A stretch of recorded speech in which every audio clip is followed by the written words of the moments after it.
こんにちは。自分探しイズムです。私はアダルト・チルドレンについての電子書籍作家です。現在のところ5冊中2冊でベストセラー1位を獲得しました。興味のある方はそちらも読んでみてください。今日はアダルト・チルドレンは何も悪いことをしていないので、堂々としていていい存在なのにビクビクしていて、本当の自分を隠し、ふりをして生きているという話をします。ふりをしているから、対人的にも、また個人のメンタル的にも、いろいろ問題を起こしています。この生き方を続けたら、10年後は確実にもっと辛くなります。アダルト・チルドレンは、たまたま小さい頃に親からもらうべきものをもらえなかっただけです。あなたは何も悪いことをしていません。だから、本当はもっと堂々としていていいのです。本当は、本当の自分で生きていいのです。このような話が今日のテーマです。本当の自分で生きられるようになるために、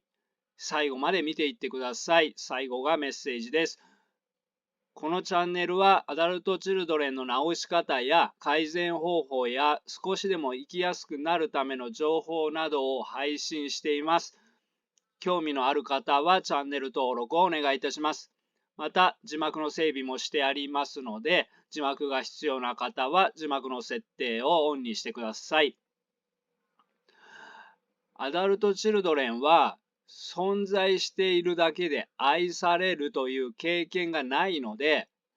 自分の存在自体に自信が持てません。自分の存在は恥ずかしい存在であり、迷惑をかける存在であり、役に立たない存在と感じているので、大抵誰に対しても本心ではなく、作った言葉を話します。アダルト・チルドレンは自分ではない誰かのふりをして生きています。子供の頃、いい子だったアダルト・チルドレンも多いですが、これも不利です。子供の本性は明るく活発でわがままです。その本性を隠して、いい子のふりをするしか生きられなかったのです。いい子は親に対して本心を言いません。でも、親に本心を言えるから、俺は思ったことを言っていいんだ。本心で生きていい存在だと自信がつくのです。逆に親に対して本心が言えなかった人は内気で気が弱くなります。このようないろいろな背景が合算されて、アダルト・チルドレンは無意識で本当の自分がバレたらやばいと思っている人が多いです。それも超やばいという感じ方です。本当の自分が周りにバレることが超やばい。まず、このおかしな感じ方をしていることに気づかないといけません。確かに小さい頃は親がいないと生きられなかったのだから、親の望む自分になれないことは子供の立場からしたら超やばいことだったんです。でも大人になった今は、本当の自分が相手にバレても、大抵は何にも変わりません。このことは、頭では理解できても、心の底からは納得できないのです。それだけ根っこから自分は恥ずかしい存在、迷惑をかける存在、役に立たない存在、バレたら超やばいと染み込んでいるということです。そこでアダルト・チルドレンは、恥ずかしくないことを恥ずかしいと思い、怒られないことを怒られると感じ、嫌われないことを嫌われると感じ、望んでいることを相手に悟られてはいけないと感じ、普通なのに普通じゃないと感じるから、自己防衛をする必要がないところでも自己防衛をしています。そして相手になんかこの人嫌だなという悪印象を与えています。では、アダルト・チルドレンはどのようなふりをしているのか見ていきましょう。どのようなふりをするかは人によって違います。また、自分がふりをしていることに気づいていない人も多いです。自分はそのようなふりをしているかどうか考えながら見てください。一つ目は、異性に興味のないふりです。好意を持っている異性にも興味ありませんというふりをします。これは相手の異性に対しての防衛でする人と、周りの同性の目を気にしてふりをする人といます。二つ目は、本当は甘えたいのに、助けを借りたいのに、優しくしてほしいのに、泣きたいのに、私は強いので大丈夫ですという強いふりです。三つ目は、優しい人のふりです。あなたのために言ってるの、あなたのためなのという人もいれば、動物がかわいそうでしょと過度に動物愛などを出して誰かを猛攻撃するとかです。すべての人というわけではありません。本当に優しくてそうしている人もいます。でもここで取り上げているのはふりをしている人です。もちろん本人はふりをしているとは気づいていません。4つ目は立派のふりです。他人の目を気にして立派な人間のふりをします。自分には愛や正義しかなくて、下心や裏は一切ありませんというふりです。5つ目は、優れているふりです。大した実績もないのに、俺はこんなにすごいんだと過度なアピールや、あいつはダメだ、あいつはレベルが低いと、周りの人の価値を落とそうとします。他にもありますが、どれもそのような人になろうという努力ではなくて、そのような人に見せようという努力に全力を尽くしています。アダルト・チルドレンが本心を言わないのは、子供の頃に本当のことを口にするのはやばいと学んだからです。子供の頃は本当にありのままの自分ではやばかったのです。そこで本当の自分とは違う人のふりをすることを身につけたのです。子供の頃にふりをしないと生きられなかったということは、家族とも心が触れていなかった、心理的には孤独だったということです。そして気づいてほしいことは、この子供の頃の生き方が体に染みついているので、今でもふりをして生きているということです。つまり、今でも誰とも心が触れ合わずに孤独ということです。さらにふりを続けていることによって、根底にあるこの自分ではダメという思い込みを強めています。ふりをする弊害はそれだけではありません。それは自己実現的に生きられないということです。自己実現的に生きることより、自分は恥ずかしい存在、自分は劣った存在というのを隠すことが人生の目的になってしまいます。誰とも心が触れ合わなくて孤独、自己実現的に自分のしたいことを思いっきりやるのではなく、普通の人と思ってもらうために生きる。これだと心の病気になるかもしれないし、病気にならずに生きられたとしても、生きることが辛いだけです。人生を振り返っても空虚感しか残りません。では、このようなアダルトチルドレンはどのように生きていけばいいかということですが、このような人は毒親環境で本性を出したら嫌われるという思考回路を身につけています。そこで本性を隠して欲しいものを得ようとしています。相手にもよりますが、対恋人や対配偶者のような親しい人であれば、ふりをして得ようとするより、私はこれが欲しいですと言ってしまった方がいいです。言うと嫌われると感じてしまう思考回路なのですが、言わないで暗に要求している方が嫌われます。この暗に要求するというのは、本人が思っている以上に嫌われます。本人は要求していることを隠しているつもりですが、隠せていないのです。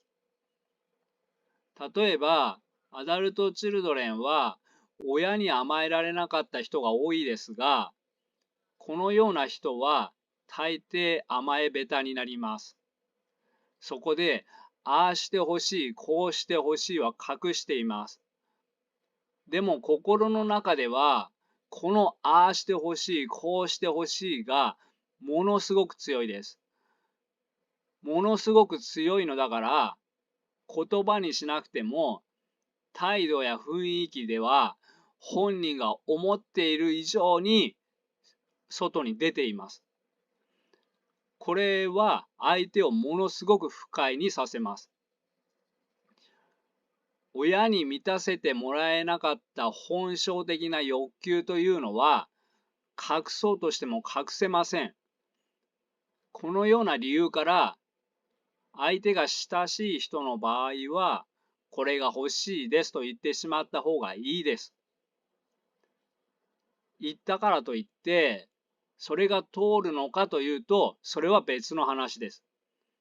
通ることもあれば通らないこともあります。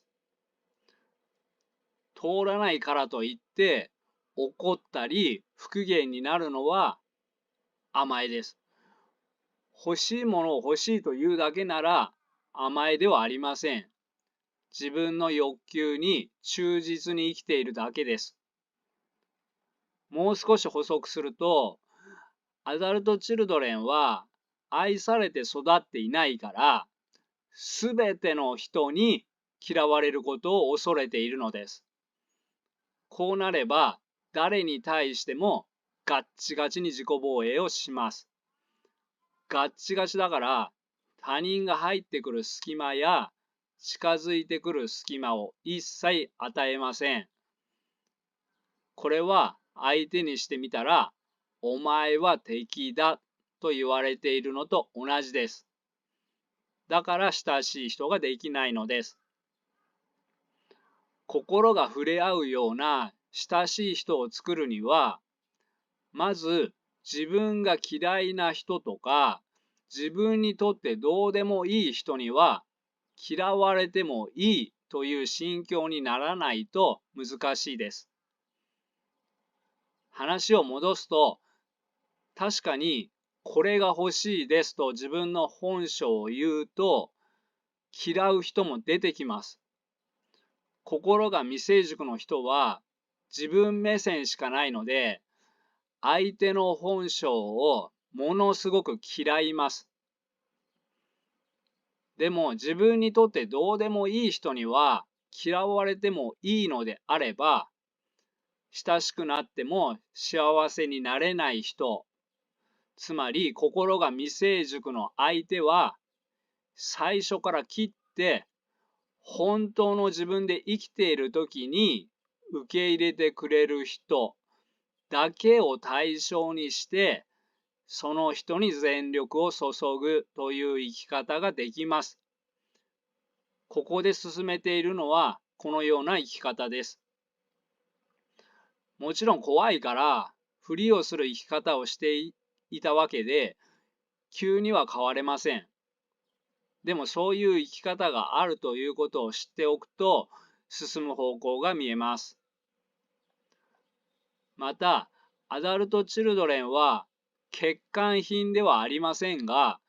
欠けているところがあります。小さい頃に親からもらえなかったのです。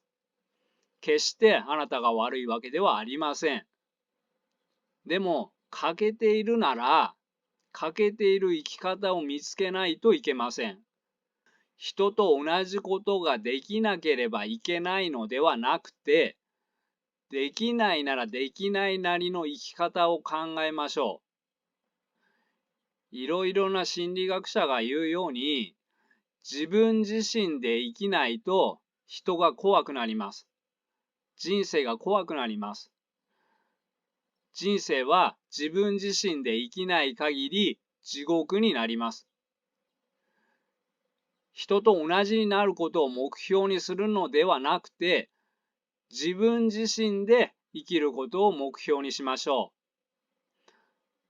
アダルトチルドレンからの回復とは、普通になることではありません。アダルトチルドレンからの回復とは、自分自身を取り戻すことです。つまり、人とは違う自分自身になることです。多くのアダルトチルドレンは、子供なのにおとなしかったり、行儀が良かったり、頑張っていたり、で、子供らしい子供時代を送っていません。それを飛ばして立派な大人のふりをしているのは無理があります。完璧で立派な人でないからといって、あなたが悪いわけではありません。立派じゃなくていいのです。なのに多くのアダルトチルドレンは立派なふりをして、その偽物の自分を育てようとしています。偽物の自分を育てても、最後には心は壊れます。恥ずかしい自分、甘えている自分、依存心が強い自分、自己中心的な自分、傷ついている自分、怯えている自分、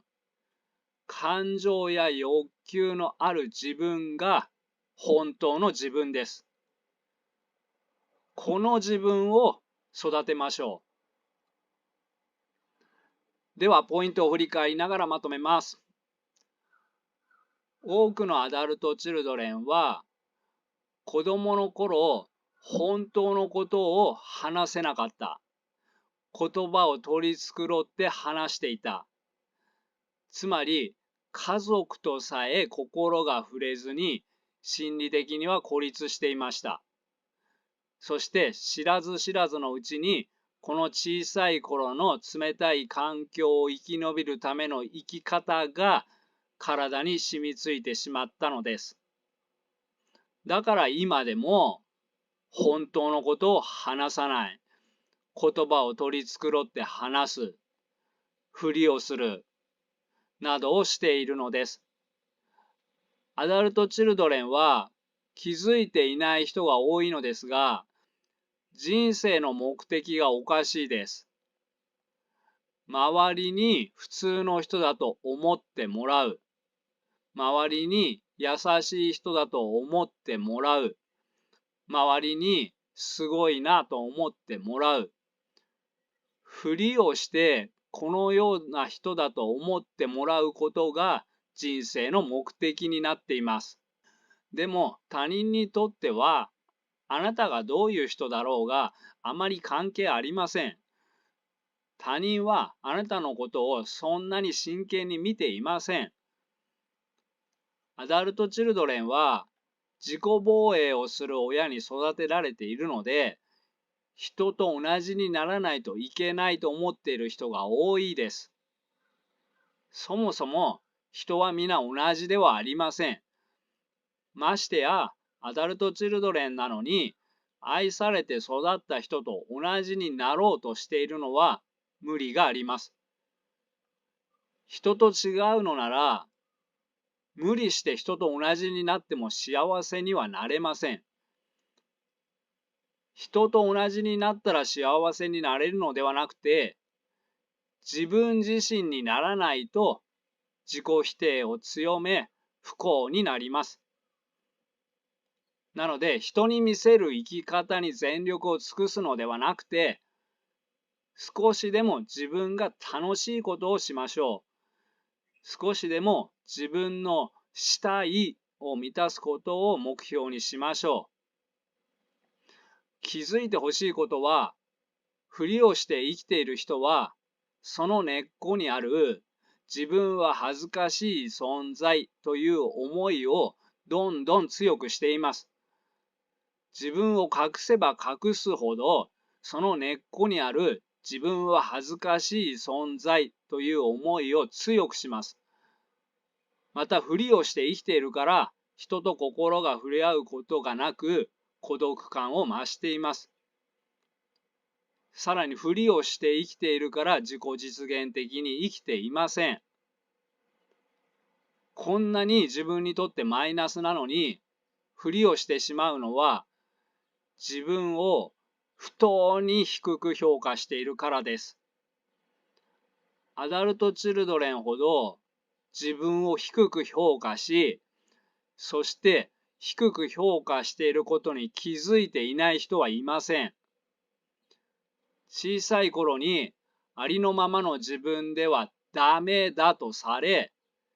さらに親は立派な人のふりをしていたので、親の言うことは 100% 正しいと信じて生きてきたということです。だから自分を不当に低く評価しすぎているのに、そのことに今でも気づいていないのです。ありのままの子供を認められない親、ありのままの子供では納得できない親、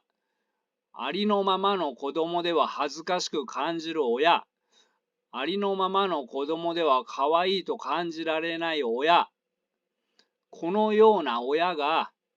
どういう親か一度よーく考えてみてください。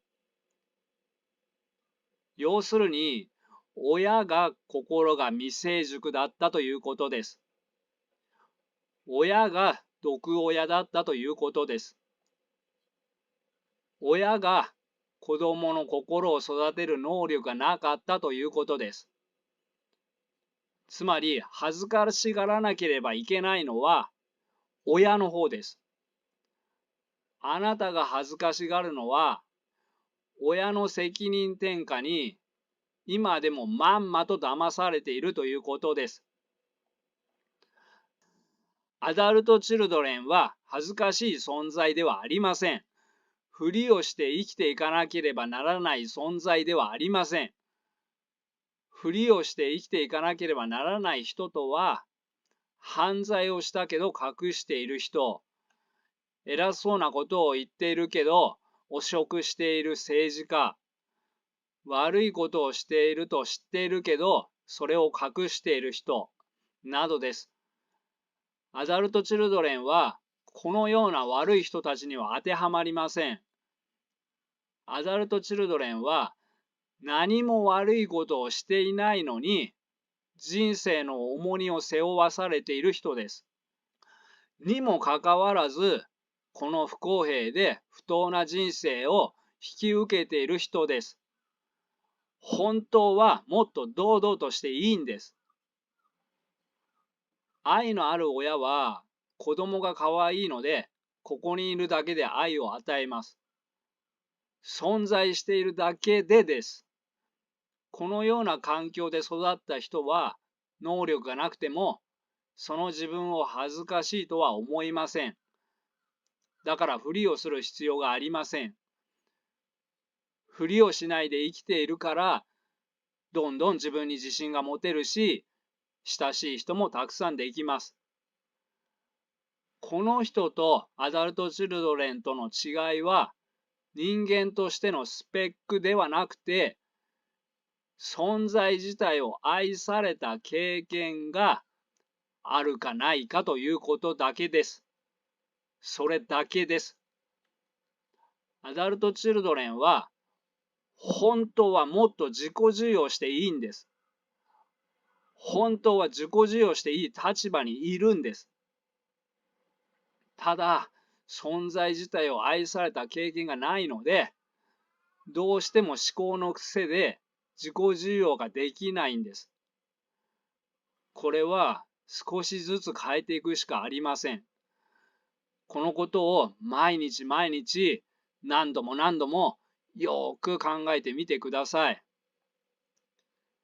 そして言いたくないことを全部話す必要などありません。隠したいことはあって普通です。でもアダルトチルドレンは何でもかんでも隠しすぎています。本当の自分を少し出せると少し自信がつきます。不公平なハンディキャップを背負っていますので、一気には自信のある人にはなれません。少しずつです。泥臭くても少しずつ本当の自分を取り返していきましょう。それをしている人、それができる人、だから堂々としていい人、それがアダルトチルドレンだと思います。正しくは、アダルトチルドレンにもいろいろなタイプがいます。甘えているだけ、何でもかんでも否定して自分の人生を引き受けようとしない人、ニヒリズムで周りから生気を奪う人など、褒められないタイプのアダルトチルドレンもたくさんいます。でも、このような動画を見たり、本を読んだり、努力をしているアダルトチルドレンは、そのようなニヒリズム的なアダルトチルドレンとは全く違います。全く違います。私はすべてのアダルトチルドレンを素晴らしい立派な存在だとは思っていません。私が堂々としていいと言っているアダルトチルドレンは、もちろん後者のアダルトチルドレンです。自分は何も悪くないのに、不公平で不当な人生を引き受けて、なんとか立ち上がろうと、こうやってこのような動画を見たり、本を読んだり、一生懸命勉強している人は、誰が何と言おうと立派です。なのに、本人はそのことに絶対に気づかないのです。それもアダルトチルドレンの性質です。そういう脳になっています。だから何度も何度も何度も何度も言わないといけないのです。このチャンネルではアダルトチルドレンに少しでも自分の凄さに気づいてもらえるように、そして少しでも本当の自分を取り戻せるように、このようなことを何度も言い続けようと思っています。よかったらチャンネル登録をお願いいたします。また、今日話した内容は、アダルトチルドレンの低い自己評価改善方法や、アダルトチルドレンの恥ずかしがりや自意識過剰の直し方などの動画も合わせて参考にしてください。より理解が深まると思います。概要欄にリンクを貼っておきます。はい、今日はここまでにします。最後までご視聴ありがとうございました。では仲間の皆さん、よかったら高評価、チャンネル登録をお願いいたします。バイバイ。